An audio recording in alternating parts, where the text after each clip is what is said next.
We know that's happening. Danielle, are you able to? It says you cannot start your video because the host has stopped it.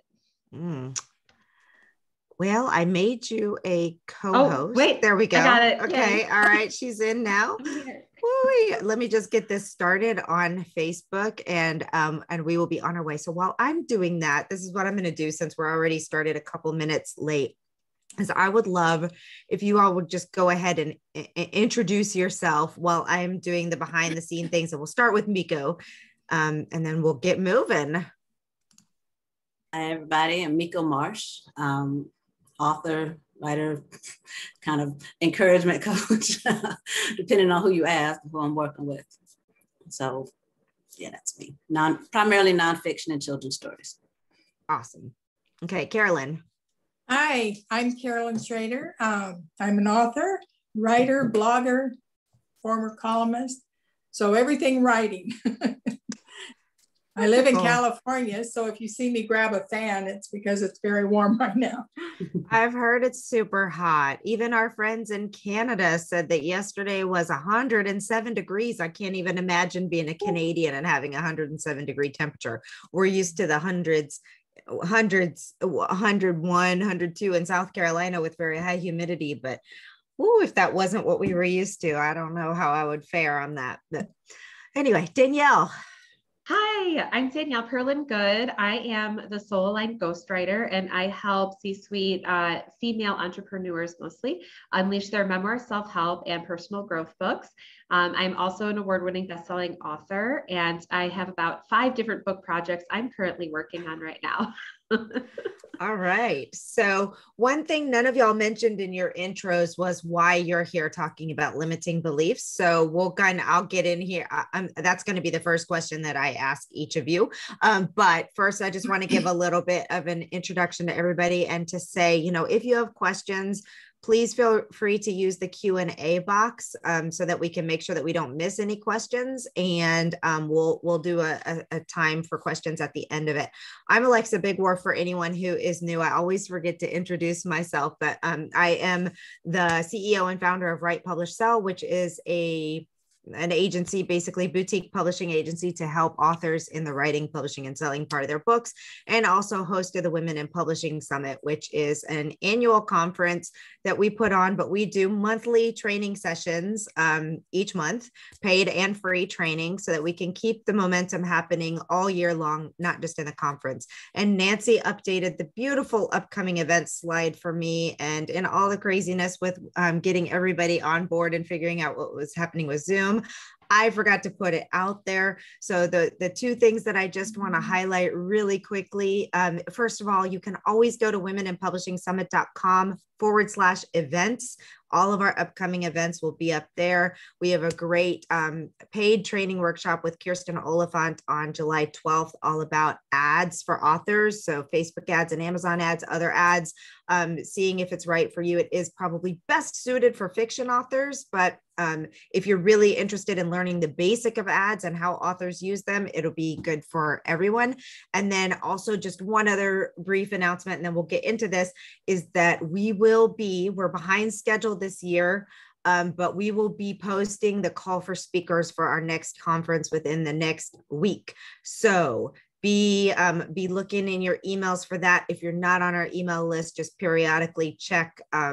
You will be after this event. So, but check our website, womeninpublishingsummit.com. We're super excited about getting going with the next conference and getting all of our experts. So what we are here to talk about today is, don't put that one up, Nancy. That link is not, well, I guess we can use that. It just says sign up for more information when it's ready, but the actual call for speakers will be up there hopefully by the end of the week.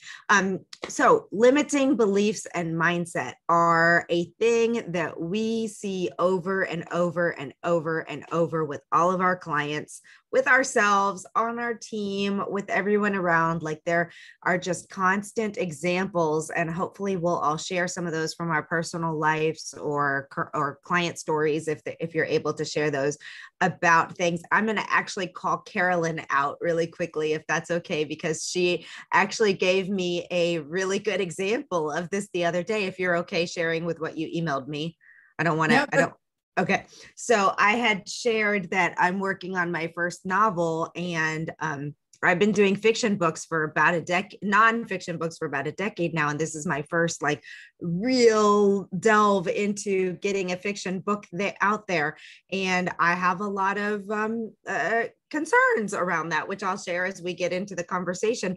But I wrote an email, I said something about it, and Carolyn replied back and she was like, thank you. It's interesting. I've been writing nonfiction and grief and on grief and other topics for a long time. And I've always wanted to write a fiction book, but I was afraid that I couldn't do it. So thank you for encouraging me that nonfiction authors can also be fiction authors. But that's a perfect example of a limiting belief. We tell ourselves, because of this, then this, because I know how to write a nonfiction book, then I'll never be a good fiction writer.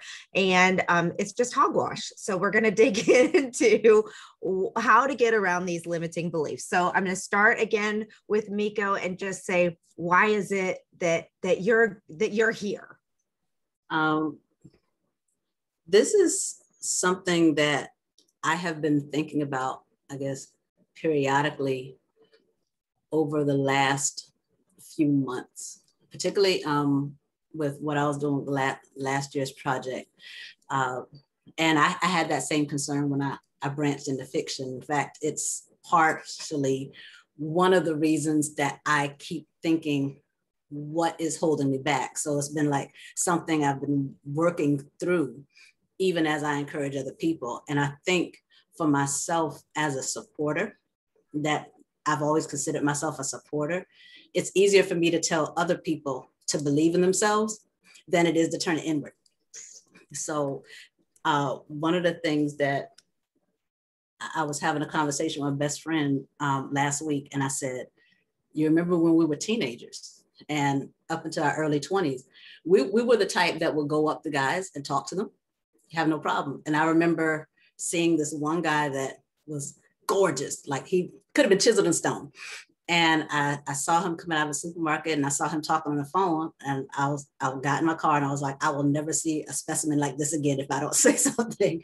And I went and I pulled up to him, excuse me, can I get your telephone number?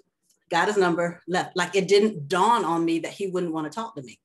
You know, and that confidence somehow or another, either I let somebody tell me that I couldn't do it or not to believe in myself, but I'm like, why is it I had that confidence in my abilities and in myself there, and I haven't translated it here? And that's one of the things I've been working on. I'm like, wait a minute, I have something that other people want, some people need, and I need to put it out there. So that's where I've been, particularly for the last 3 or 4 months. Yeah, absolutely. What about you, Carolyn? We brought you on at the very last minute, but.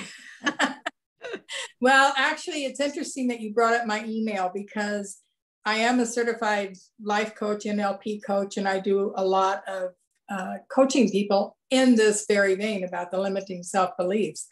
And so it leads me into the fact that how important it is to build your tribe for yourself, because as a writer, we've kind of chosen a life of solitude in our career, you know, because you have to get offside, you have to have quiet, you have to have people away to do our writing. And I have that tribe. And in fact, Alexa kind of stepped in by accident on that when I made that statement. Because as a life coach and as an author that writes nonfiction, you're constantly teaching people how, or hope you are, that how to best maneuver their life. Mm-hmm. And so when you have an instance where you've kind of, all of a sudden you find yourself on a solid rock going, I don't know if I can do that. Who do you talk to? Who do you go to? Because your clientele, if they think you're wavering at all, they're going to, how can you help me if you can't help yourself? And so we do. We authors, we providers, we coaches, we all need a tribe that has our back too, that we're comfortable with sounding things out. And I'm fortunate, I have a VA who I call her my Merlin, because she, you know, I know that is a paid situation, but I pay her to be straight and forward and honest with me, and she is. So that gives me that feedback. Then I have a very best friend that completely supports my successes. And so she's the one that's always standing there going, what are you talking about? You know, you can do this. You've already done it once or twice. And I have a few family members that do the encouraging. So we need to build a tribe that helps us when we get in that negative mindset that says, really, seriously, you really believe that? And that's the other thing is when you have that negative thought, stop yourself. I've always said that the best word you can use is stop, cancel, and delete, and take a look at it. Write it out, write it down and say, is that really true? Is that true for me? Or am I just my ego just talking because it's afraid of success? I don't know, you know. So they're all tricks of the trade. Yeah, I love that. All right, Danielle. Okay, so my story, I started really honing in on what a limiting belief was about a couple of years ago. And I was listening to an audiobook, and it was 1 a.m, and I was nursing my then 8-month-old son. And if you guys are parents, you've been there too. And I wasn't in a great place mindset wise, and I knew I wanted to do something more with my business, and I knew I wanted to help others, but I also knew I needed to help myself. And literally in the same week, I hired a sleep coach and I hired my first business coach. And my husband wanted to murder me, but besides that, it was fine. And at that point, nobody was sleeping, nobody was happy in our family, personal life or business wise. And I knew that I really needed help with my mindset. And I started actually last year then. It's been about 14 months now, and I have a daily journaling practice, and I've been meditating every day using the Calm app, and I do a 10-minute meditation. And right before that, I write down 3 gratitudes and 3 affirmations every single night. And a lot of people, like to do morning pages, like to do all of these things in the morning. It doesn't work well for me because I've always been a night owl, and I like to sleep until my son wakes up right now. So it just works really well. And in terms of how that's really helped my limiting beliefs and mindset, I've needed to do that, kind of like what Carolyn was saying too, in order to not only support myself, but support my coaching clients. And recently I actually became a certified quantum energy healer, and I really enjoy my oracle cards. I have lots of crystals now. And I think that it's really important to also know ourselves and know not only what we're capable of, but that we always have that support. We always have our spirit guides. We have spirituality. If you have religion as well, if you have something else, a greater power that you believe in, I agree that we need, the 3D power and support in this world in terms of who you connect with and who supports you on a daily and weekly basis. But it's also important to know that when you have certain questions about what trajectory you should go on, what path you should really lead yourself on, you have this other support system. And it's funny because we can forget that we have these spirit guides. We can go into meditation. And, a lot of us don't have time to meditate for 2 hours every day, right? I'm not saying that, but it can be really helpful and beneficial to just, when you have that limiting belief, when you have that negative thought come up, say, okay, you know what? I'm just going to take a breather, and I'm going to take a minute or two just to not look at the computer, just to write down some thoughts about this and figure out, is this actually true, or is this my subconscious trying to prevent me from really moving forward on this scary path? Mm-hmm. I think that's great advice. In fact, one of my coaches actually just told me to do that recently. I was kind of spinning out about something, and she was like, you need to sit down and you need to just answer these 3 questions. And I don't remember what all 3 questions were, but I remember one of them was, is this actually true? So much of it stems from long ingrained stories that have been told to us for generations, maybe. I'm not sure how much I buy into that, but I think it's an interesting concept.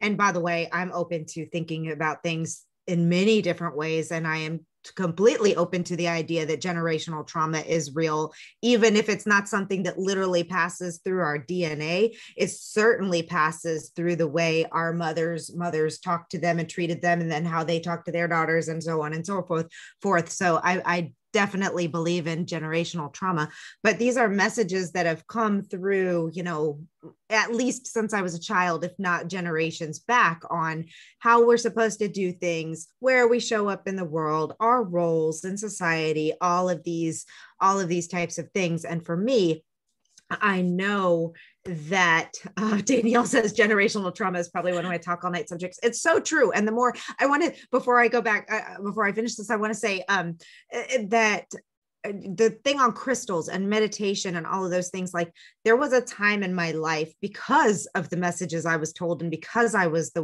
way that I was raised, that I was given the idea that those things are silly, that they're not, but the longer that I'm around this world and the more that I see, it doesn't matter what you call them. You can call it meditation, you can call it prayer, you can call it journaling time or silent reflection or whatever you want to. The concept is the same. You're sitting down, you're spending time with yourself, you're thinking about things in whatever way you want to think about them. And I have found that as I try to work through my issues, taking space and getting back, whatever that may look like, for me, it's walking in silence, like not with my music, not with something else that's going to distract my brain, but actually just going for a walk and just thinking about things helps me put things more in perspective. But anyway, the point that I wanted to get to was that we've been trained for a long time. I was conditioned to believe that I was meant to do A, B, and C. And I think somewhere in my mind,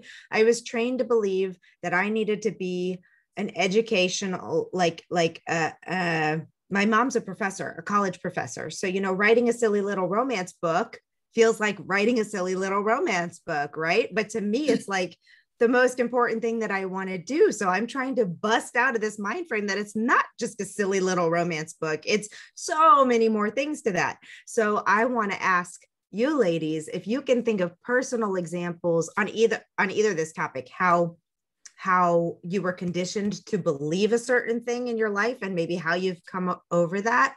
If that's not resonating with you, then maybe a specific example of something that you struggled with. And, you gave some examples in the last segment on things that you do, but maybe specifically, like if someone is struggling with this, what specifically can they do? And then before we move on to that part, if anybody here has a question on an issue that they are specifically dealing with, sometimes that's really helpful in giving us something that we can respond to with tips and advice. So feel free to throw those in the Q&A box.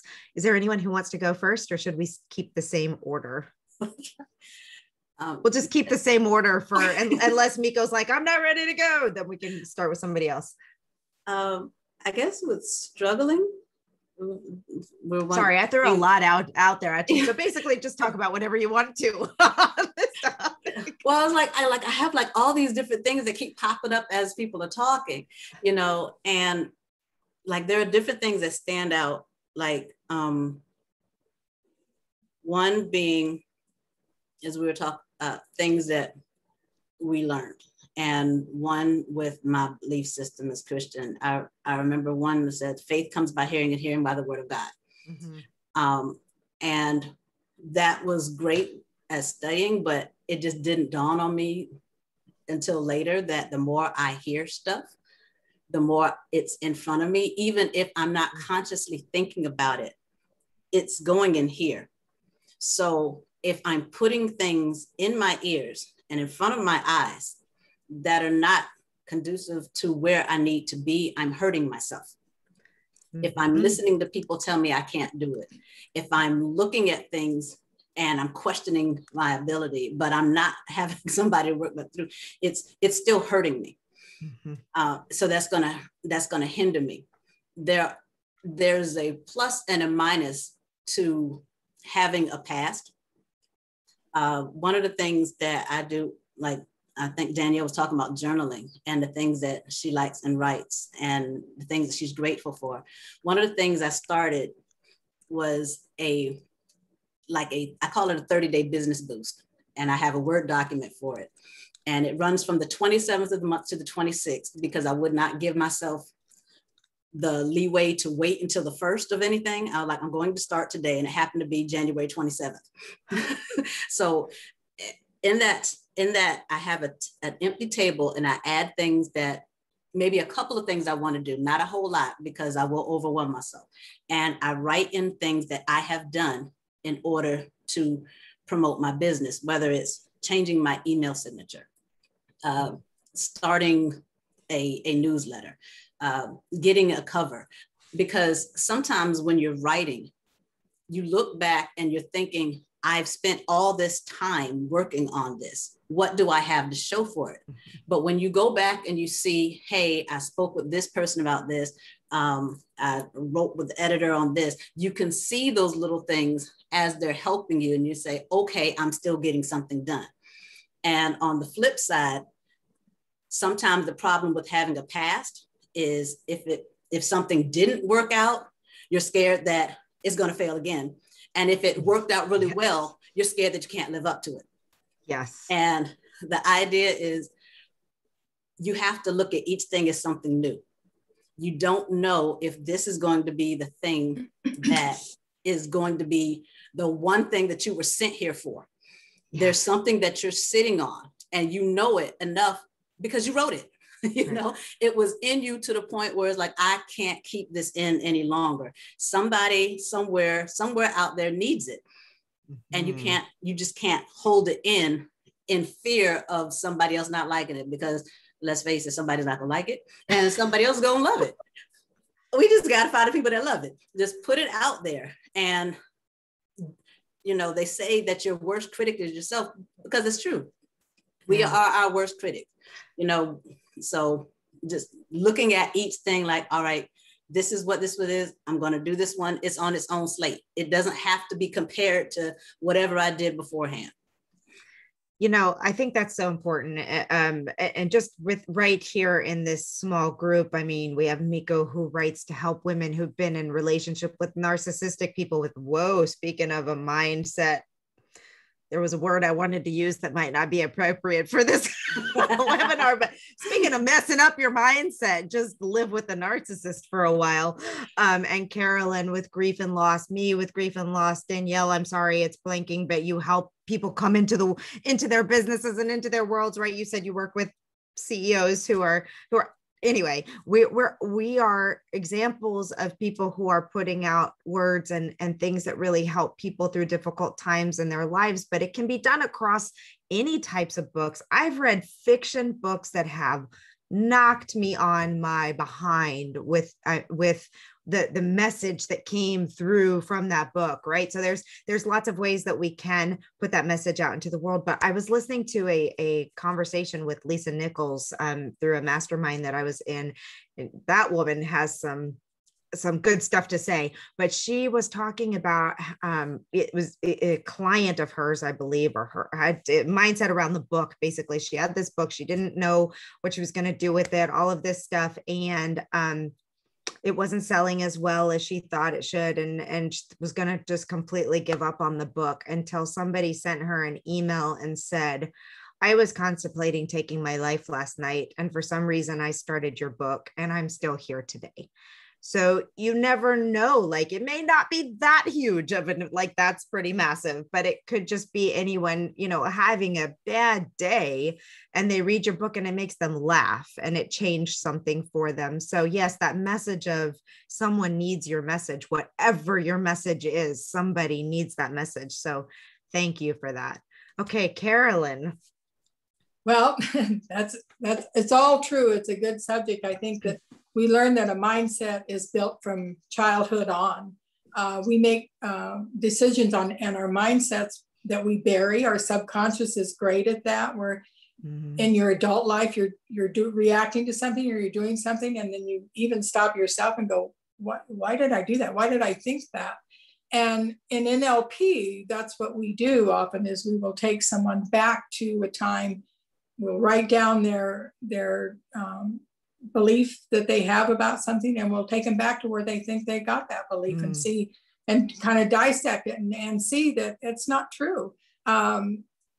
Katie Byron is perfect, as Nancy mentioned there, on ask yourself if it's true. That's the biggest thing we have to ask ourselves. Our ego is, Eckhart Tolle is the one that brought that in on, and you can have a conversation with your ego. You can, make it a little bit fun and say, when you have a negative thought, you really, are you serious? Let's look at that. Is it, do I really believe that about myself? Sometimes we will, because if we have, as you said, a narcissist, or if we have someone, I had someone in my life that felt it was really important to be a devil's advocate when I came up with an idea. So I was protected. And after a while, when you hear that enough, you start saying, why did I even think that? Because obviously I can't do that. That's not a good direction to go, when none of that's true. And when we're in our childhood, if you think about how we're raised with others, our parents' mindset. We're raised with them wanting to protect us. We're raised with, and we're also around all of our family and our friends. They have a perception of us that may not even be who we are. We're different with every person we meet. If I become really good friends with you ladies, and we are all in this group, and someone were to say to you, I know a Carolyn Schrader, and you were to describe who I am, they would go, oh, that's not the same Carolyn I know. That's how it goes. We're so different. So I think that with our mindsets, we have to also applaud them. It does bring us into reality of how we're thinking on the romance novel. My daughter-in-law asked me, Mom, what do you do to escape, all of that's going on? What do you do when you've written about grief and death and loss and pain enough? What do you do? And it's like, well, I watch a Hallmark, or I read a simple Hallmark romance story, something light. She goes, okay, so why do you think you can't help other people? So then Nancy, my VA, brought up about, why don't you just write a romance novel that has to do with a coach that helps their characters? I love it. Because like she said, I was stuck in the place where I thought, if I'm not writing something to help people, then I shouldn't be writing it. Oh man, I love that. And yes, and I mean, that's exactly right. There are so many people that go to books for, and TV shows and all of those things that go for an escape. So providing someone with that escape is just an amazing tool. So, I got chills because that's really, at the end of the day, I started my romance book as a healing. It's based on a true story. And for me, it was to heal from something that happened to me 20 years ago. And I was like, I don't feel like I can move forward with anything until I make the ending that I wanted to have, or I create the situation that I want, or I do whatever. And so, but what's funny about that is that it messes with my mindset even more, because I'm like, what if people hate this book? But then I'm like, that can help too. Because you hear that, it's like, you want people to love it and give it a good review and buy more. But I've also found that 1-star books drive people too, because they want, well, what didn't you like about it? Well, let me buy this book and find out what you didn't like. And you're going to get a sale. Why does everybody hate this book? I'm going to buy it to find out. Oh my goodness. Yes. Well, I learned to think about all of that when I wrote my book. I put a disclaimer in the beginning, because I used to work with a person that would ask us to write our thoughts down, and then they go about editing our thoughts. And I said, you can't edit our thoughts. Those are our thoughts. And so with my book, I put a disclaimer in it saying, this is my experience. This is what I've gone through. This is what I'm bringing to you. So don't bother, because they're what we're going through. But I also realized that being an author, is no different than being a photographer, being an artist, being, any of that. It's all in the eyes of the beholder and the perception of the beholder. Not everybody's going to like my books. And I'm okay with that, because if you didn't like it, I wasn't writing for you. Yeah, absolutely. I mean, it's plain and simple, and if you did like it, then you were meant to have it. So I'm very neutral on that. I don't mind negative responses, because if it didn't hit home, they didn't need it. I'm a firm believer of when the student is ready, the teacher will come. I and love I can that read message. a book. Yeah, and I can read a book. I have several of the books I read, all the law of attraction and things, and I can read them 2 and 3 times, and every time get something different because I'm at a different place in my life. I can write a grief book, but everybody's not going to read my book that hasn't had a loss, because they can't understand it even if they read it. There's no way they can say, that's how I felt then. That's what I'm going through. So, yeah. Well, I want to make sure we pull Danielle into this conversation, but we could spend an entire hour talking about reviews and how to handle those. But before we pull Danielle in on that topic, a friend of mine, Shelly, sent me a screenshot of something that she saw in one of the writing groups on Facebook. And it was a picture of like a coffee mug that had a big giant star. And then on the other side of it, it said something like, this is the crappiest book I've ever read. And the author said, I decided to take control over my fear of bad reviews. So I took the worst review on my book I could find, and I made a coffee mug out of it. And I was like, now that's a way to take control over something that, to take power away from something. But it was hilarious. We all had a good laugh. Okay, Danielle, your turn. That is hilarious. Oh my gosh. I love this discussion. This is like my bread and butter because I talk about this all the time. So I still have a good amount of coaching clients, even with my ghostwriting clients. I also work with a lot of women who have dealt with trauma, have dealt with grief, have dealt with loss, and really, really intense loss of a child, loss of religion, loss of who they once were, right? And also this also, like all of you were saying, really goes back to how they were raised. And it's not only how they were raised, but it's also what I have noticed too, is a lot of women, especially in this generation, even generations previous, were raised to please, right? There's this idea that we as women are raised to be people pleasers. And I see this come out when people want to write a book with their specific thoughts, because they don't understand, they want to understand, but deep down subconsciously, they don't really view their own perspective as important as somebody else's unique perspectives. They say, oh, there's like a million books on this. I don't even know why I would write this. And I say, well, look, go to Barnes and Noble, go to Amazon, go to all of these different places and see all of these different books that are written about similar subjects, but everybody has a unique viewpoint, and you have a unique viewpoint because of your own experience, because of your own trauma. And the other thing I always find is, in the very beginning, I have so many clients who are very gung-ho and want to write their book in 3 months, right? Want to write their book in 6 months. And then towards like the middle third, we kind of get off track because of their limiting beliefs. Oh, I don't know if I can do this. I just can't put my mind at ease about this. And that rabbit hole, that what if rabbit hole, just starts spinning out of control. And it's so fascinating to me that this always seems to happen with multiple clients, like in the middle of this and of this process. And I just think it's so important to be there and remind them, especially as leaders and as coaches, to say to them, this is your timeline, but what is really preventing you, right? And a lot of times too, they say, oh, I really want this goal. And then what I'll do is I'll literally go through their schedule and say, okay, let's figure out, when do you get up in the morning? When do you eat breakfast? What is your schedule from 6 a.m. to 12 a.m., like that one day? And tell me what you're doing every day. And I have clients who say, well, I'm doing this, this, this, and this. Say, well, then writing the book is not a priority because you're not making time for it in your schedule, right? And sometimes you can't because life circumstances, etc., and that's okay. But it's also really important to really be realistic about our goals and about our achievements.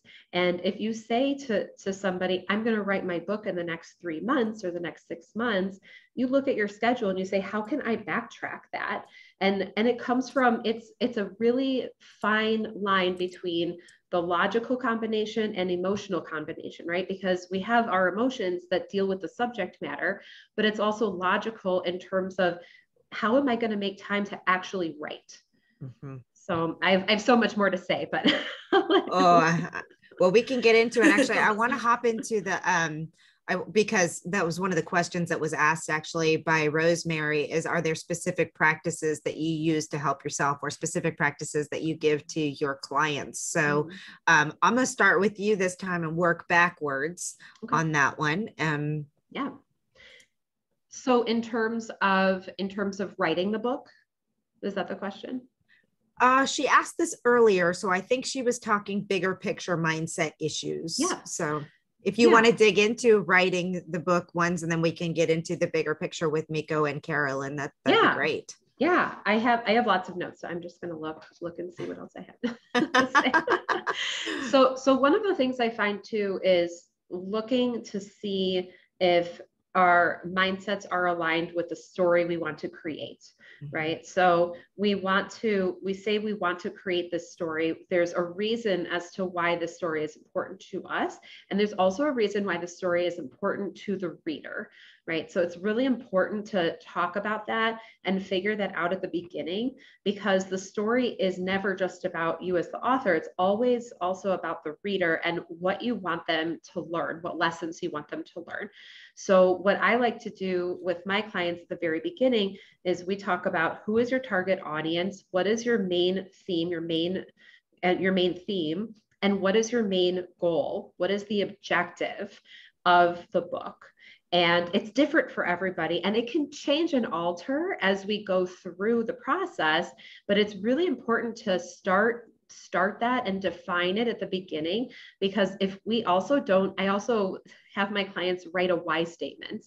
So I say, if you come to a negative mindset, if you have a limiting belief about the book at any point, about whatever you are doing, you go back and you have that why statement, you print it out, you put it on your bulletin board, you put it on a post-it note, whatever works for you. And it doesn't have to be long. It can be like 2 sentences, but it's really important to have that so that when you come across those negative limiting beliefs, you have that solid background, you have that foundational knowledge of why you're doing this in the first place. And I think that's really important to have as a foundation. The other thing I like to talk about is comparisonitis and shiny object syndrome, because a lot of us say, oh, we don't have time to do this. I don't have time to do this. It's not only about the schedule, it's about how much are you scrolling on social media every day. And all of us do it, right? All of us do it. So when somebody tells me, oh, I don't really do that, I'm like, you're lying to me. And what I've actually done recently in the last month, I actually deleted the Facebook app off of my phone. I still have Messenger on my phone, but I found that I said to myself, I think I'm spending too much time scrolling unnecessarily on Facebook, and it's not helping me personally grow. It's not helping my business, and it's not helping my clients. So why am I doing this? So that's also really important to just ask yourself without judgment why you are doing a certain activity during the day. It's to take a step back and ask yourself, okay, is this actually a beneficial activity for me right now? And sometimes it is. Sometimes we want to watch Netflix. Sometimes we want to watch, like Carolyn was saying, sometimes we need to watch that Hallmark movie or read that book, right? And that's really important. But it's also important to know why we're doing those activities and if that's actually helping us become our highest selves in what we want to achieve. I love that. And there's definitely a correlation between wasted time, or not even wasted time, but just whatever term you want to use around it, like choosing to do something else instead of moving your goals forward. I know I'll speak on this one just really quickly before we move on to the next panelist. And that is that for me, my writing time has to come in the fringe hours because I spend my day helping other authors. And but often by the time the end of the day rolls around, I'm exhausted. And that in itself can create some mindset issues, oh my gosh, I'm never going to write this book. I can't get it done. I don't have time. So I've tricked myself. I came up with a little plan to trick myself. I go turn on whatever brain numbing show that I want to watch on Netflix or whatever, I grab my laptop and I sit down and I just start working on the revisions or whatever of my book. And before I know it, I'm engulfed in my book. I've forgotten about the show. 3 episodes go by. I have no idea what happened. So Nancy's trying to keep me caught up on A Discovery of Witches. And I'm like, I'm on episode 9, but I have no idea what happened in the last 4. So, sometimes you come up with little things that help you move forward. For me, going for a walk in the morning, the hardest part is putting on my dang sports clothes, but once I have those clothes on and walk out the door, I'm gone and I go. And then just on the note on Facebook, I will tell you personally, when I stopped scrolling through Facebook, my mental health improved enormously. So there's always that as well. Okay. Yep. Carolyn, we're going backwards here. Well, I will tell you something my clients really have a problem with me on is because when they tell me they can't get something done or they don't have time, I always ask them if they could please bring in the person that's scheduling their time because we need to talk to them. And of course, it's always them. And they say, well, I do. Well, then you have control of that time. Mm-hmm. I did a course for some military spouses on responsibility mapping for them to write out all their responsibilities and all their things they think they have to do. Excuse me. And then we went in and dissected. Do you really need to do that? Is that going to change your life? Is that affecting your life if you don't do it? If you do, we found all kinds of time, especially spouses who had deployed spouses that took on the deployed spouses' chores as well. Mm-hmm. And so sometimes we need to sit down, look at our calendar and say, who scheduled all this? And if you scheduled all of it, start knocking it out because we tend to schedule things. That's also a procrastination tactic. If you're scheduled all the way up to yin yang here, you're never going to get any of this done. So that's a good excuse not to just sit down and really go forward with your writing.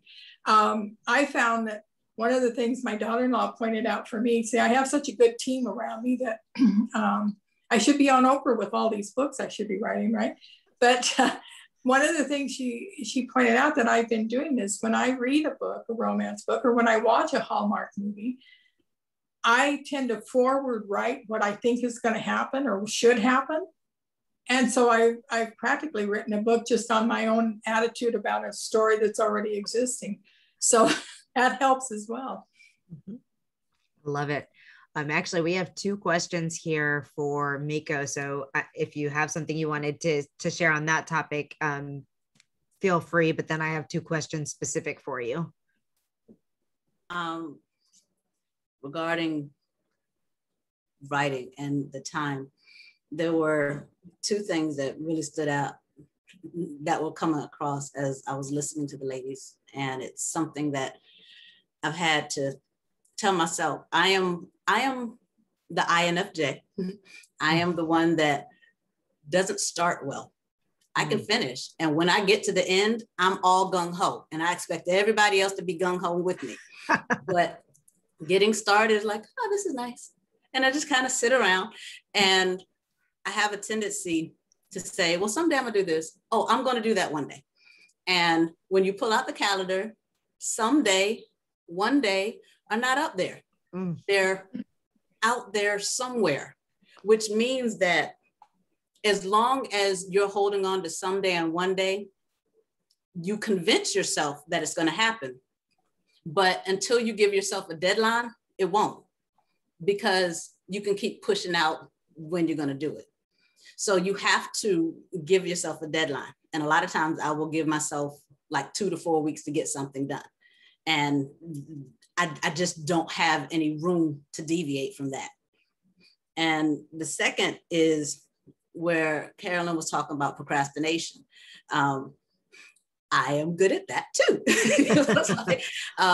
But a lot of mine comes in the form of perfection paralysis. And it's where I will study and study and study. And then I'll take a seminar and I'll go to a workshop and I'll watch 2 days worth of videos and I'll go look for somebody else to help me through it. And then I'll think I know step 1, but I should know all of them. And I'll go back and study. And what I've actually done is use that as an excuse to say, I'm not ready to do this. Right. Mhm. And what I've had to learn is the hard thing won't stop being hard until I do it. And once I do it, it'll get easier. And then one day it won't be hard. So it's just doing it, stepping out and just going for it, just putting one foot in front of the other and saying, okay, here we go. Yeah. Love that. I'm going to ask you 2 questions in a second. I want to give one more thing on here. So specific to the practices that I implement personally when I'm struggling with mindset and moving forward. I, as I told you, I have a lot of mindset around this particular novel, but there was one point about, I don't know, a third of the way in the book, I was just like, this sucks. Am I writing a good book? Like, I'm not a good writer. What was I thinking? I can write nonfiction. I can tell you how to do something for days. What was I thinking that I could write a book like this? So 2 things happened. I went back and just thought about that for a little while. And I don't know that I asked myself, is this true? But I think I asked myself, like, I didn't know that I was asking myself, but I was like, is that really, are you really a terrible writer? No, you're not really a terrible writer. But I started giving myself time, because what I found what I was doing was I was forcing myself to get through the first draft. I was forcing myself and setting unrealistic deadlines. And then I didn't have the time to let because I'm a pantser, so I don't plot it out. I just write as the story evolves. But I needed time to process what was happening. So when I started giving myself a little bit more time and breaking up my writing sessions, so I would write for an hour one day, and then I'd give myself a couple of days off. And you know what started happening? Like, those characters started writing the book in my head, like saying, oh, wait, this really should have happened. Or when I was on a walk, I would start thinking, oh, that's what really needs to happen. And this is so much, much better idea. But the second thing is that I invested in a writing coach, which you're like, that's not really a mindset thing, but you know what it is? Because I've got a professional who is guiding me through the process, helping me through the things I don't know how to tackle, and also providing me that feedback when I'm like, is this the worst thing you've ever read? Just like, and she'd be honest. She was like, no, there's some really great things in here. This wasn't so great, but let's talk about how you can make that better. So sometimes it's a matter of just seeking out help from somebody who can help you achieve these goals, because you can't do it by yourself. So those are my 2 tips that I've learned through the process. And okay, so Robin wanted to ask you, Miko, when you were talking about your journaling out each day, is it like a bullet journal format, or how do you do what you do? I went to Word, clicked insert table, gave myself 5 columns and as many rows as they had. And I just put it there. And on random days, like, I don't do this every day. It's close enough to the top where I can see it, but I'll go into documents and like, oh, okay, yeah, I did this. I emailed this person. I reached out to this person to ask the question. And then maybe 2 months later, they come back. But it helps me when I know I've sent out an application for a contest. If I've applied to something, it lets me know, okay, I am doing something, but it's not necessarily something I write in every single day, because that's going to frustrate me. And there are times where I go back and I say, oh, I didn't do it. Oh, I don't remember what it was, because I didn't go back and write it in. But on those times when I say, okay, my goal was to get maybe 20 out of 30. Ideally, it's 1 new thing a day to challenge me and to move towards it. So I try to balance it with something that isn't overly difficult, but still helps me. And then something that is scary. And then I try to at least do 1 or 2 of those a month. So I'm like, okay, I did this scary thing. Now on to the next scary thing. And I just put it in there. And when I finish, I highlight the box, so I can go back and I can see all the things that I wrote that I wanted to do or I started to do. And I look at all the highlights and I feel better about myself, because it's colored in. It is so true. Just keeping track of what you've accomplished, even if it's small things. We're talking a lot about tracking small stats, because it can feel like like you're not making any forward progression on social media growth or email list growth or word count or whatever it is that you want to be tracking, and how those little wins can actually, over the course of a long time, all of a sudden you're like, holy cow, I grew by whatever, I did whatever, I did these 5 scary things. I'm awesome. And then the next question for you is your business boost publicly available? Sometimes my team and I feel like we just need a boost to get over whatever we're facing. No. Go ahead. I mean, I just didn't put that up for sale. I mean, I just didn't think about it. It was because it's something different for each person. So basically, you just create a table, and what is it for you? Like for me, in a month, it was trying to get children's book covers done. Mm-hmm. Not everybody's writing children's books. Right. It was applying for a fellowship under poetry. Not everybody's writing poetry, you know. Right. So it's whatever is necessary to help you. Going back, once you write book 2 or book 3, going back into your ebook and updating your backlist, so people know what other things you've purchased. I mean, other things that you've written. Whether it's did you post regularly on something? Did you reach out to this book blogger? Did you ask these people for a review? Did you get this edited? Whatever it is that is going to help you forward movement for promoting your project. That is what you put in your table. And those small actions help us to crush the limiting beliefs that we can't do this or we can't move forward in that. So here's the plan. It is 1:54 Eastern. We've got about 5 more questions in here. I'd like to answer these questions quickly, and then we'll wrap it up with each of our biggest tips for defeating limiting belief. And this has been, I cannot believe how fast. I just was like, what? It can't possibly be that time already. Okay. So the question from Pamela is, when trauma hits you that changes your ability, yet doesn't change your passion or purpose, how do you redefine how you show up, yet remain true to yourself? Well, that's a big question. Who wants to grab that one? Well, that's right down the alley of how to handle grief in your life. Because that's a real showstopper. So I think that for my answer for that would be that you have to first deal with the grief that's going on in your life, and you have to find, you're never going to be the same. Once you've had a traumatic episode in your life, you change. I mean, you're different every morning you wake up. So you have a trauma in your life, you have majorly changed. You're the only one that doesn't think you've changed. So you just have to deal with that grief area, and then continue to work on who you want to be now. That's a new territory. You can't go back. So who do you want to be now? What is your outcome of this? What is your end result? And what do you want to do with yourself now? That's a great answer. Yeah, I love that answer.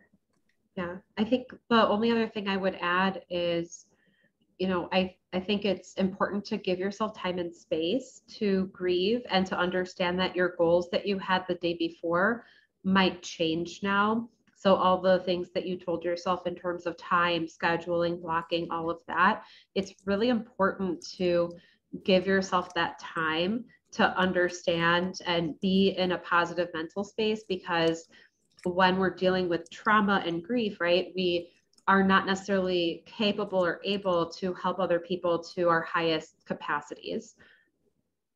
Yeah. Another question for Carolyn. You've been doing life coaching for over 40 years. How have your ideas about mindset changed through all the experiences and interactions you've had with so many kinds of people?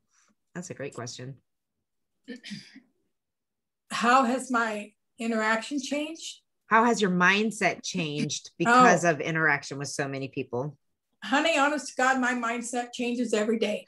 And every day that I wake up, I'm constantly writing. I'm constantly time out. So I have a recorder on my phone, because it doesn't matter where I'm at, my head is writing something. So I've learned a lot from all of my clients. You know, my biggest thing about grief is that everybody handles trauma and grief completely different. Not one person in the universe can say to you legitimately, oh, I know how you feel. I went through that myself. So every person that I help or that responds to me has taught me as well that there is a different way of looking at it. There's a different way of walking through things. There's a different way. And even in our writing, you know, whether it's a grief book or a romance book, you're just an individual. And if we have to remember that we're going to write from our perspective, we have to stop deciding we need to do it from someone else's perspective. And grief and trauma and all that is an absolute, you cannot look and say, well, they handled it this way. I remember a time when some people were saying, well, if I ever go through grief, I want to handle it like Jacqueline Kennedy did. Well, you know, no offense, but 4 cocktails in, you can handle it that way. So, you know, we are different. We need to look at it different. If you write a romance story, trust me, your story will be subconsciously based on your experience with romance. Oh, for sure. It's going to be based on your experience of belief system. Like, is that okay? Is that not okay? If it's a little steamy, oh my God, what if my mom reads that? What if my, you know, so that's a whole different mindset.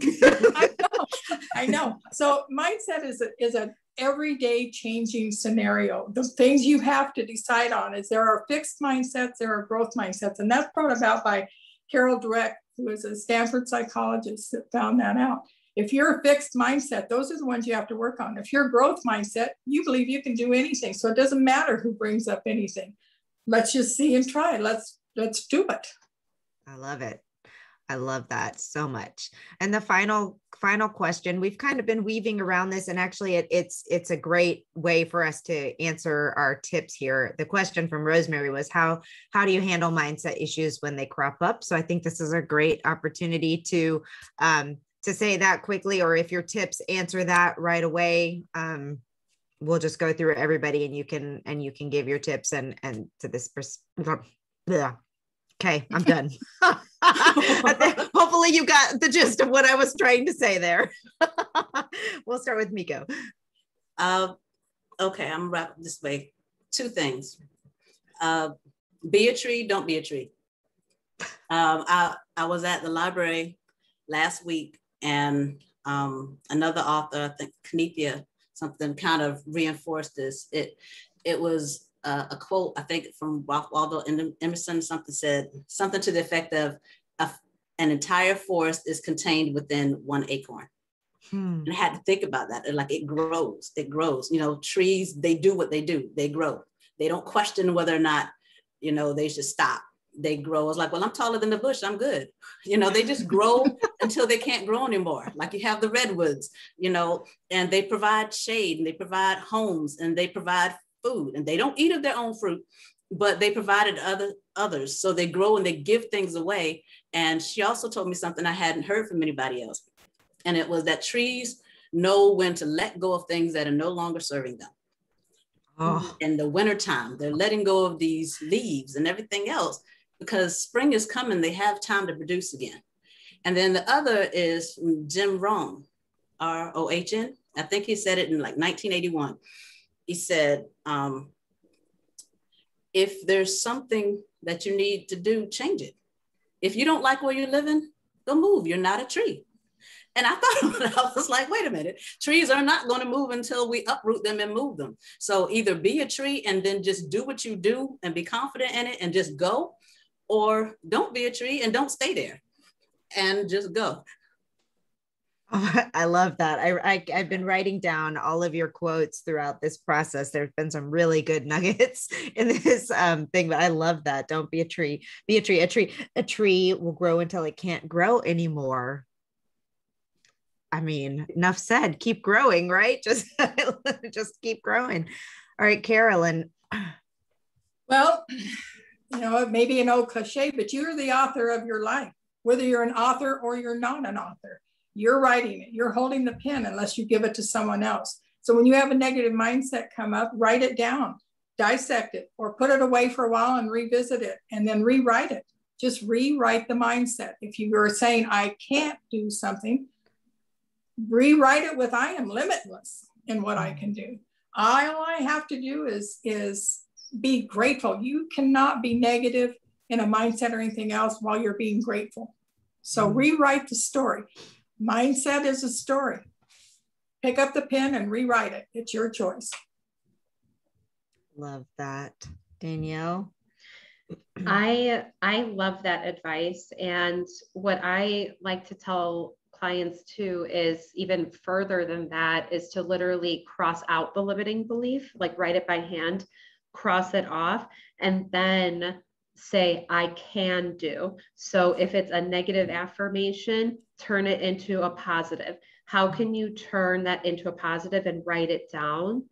And make sure that that's something that you have, that you stay with. Not necessarily going to change your mindset like that, right? But it's something that when, again, it's acknowledging those thoughts that come and asking yourself, what can I do about this thought right now? What can I do about this thing that I'm wasting time on right now?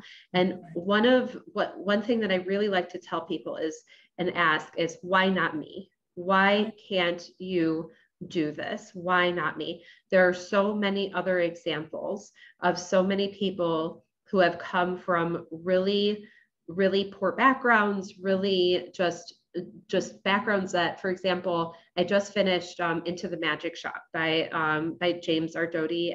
He's a doctor, and I loved it. I highly recommend it. If anybody's listening and wants to learn more about mentality and mindset, that's a really, really powerful book. It's his memoir.